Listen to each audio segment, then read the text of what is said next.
found yourself buying a self-help book and another self-help book and another self-help book, only to have them sit unread on your shelf? Or maybe you've read them but struggle to actually implement them and the advice into your daily life. You're not alone.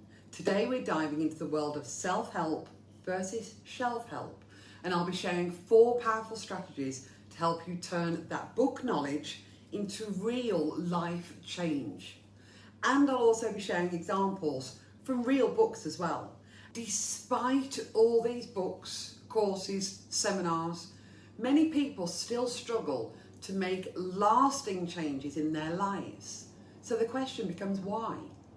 You see, consuming information isn't the same as applying it. That's where the term shelf help comes from. So books that help your shelf look good but don't actually help you. This disconnect between what we know and what we do is called the knowledge action gap. It's not enough to just read about personal development. We need to take action, but that's often easier said than done. Our brains are wired to resist change, even when we know it's good for us. So how do we bridge this gap? And ultimately, how can we do it efficiently?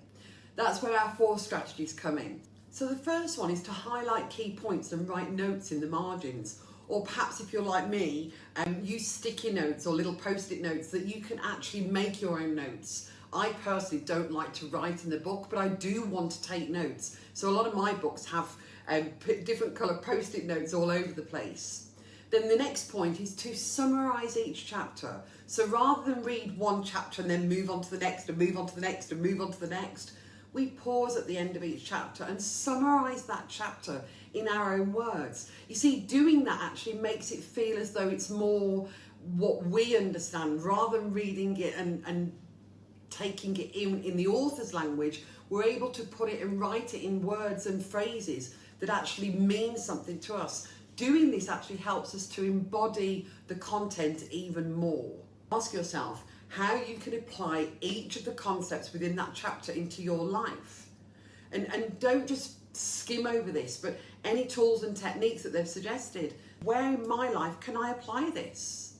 Also, one of the other things you might want to do is to create mind maps or diagrams to help you visualize some of the important things. I remember when I was studying for my master's, and one of the things that helped me to retain a lot of knowledge and retain how I was going to apply it in my actual exams was that whole piece around having a mind map. It was easier for me to visualize how I would use the material. This is very similar. How are we going to use these concepts in our life? That mind map helps to give you a beautiful picture of it. By actively engaging with the material, you're more likely to remember, embody, and internalize it.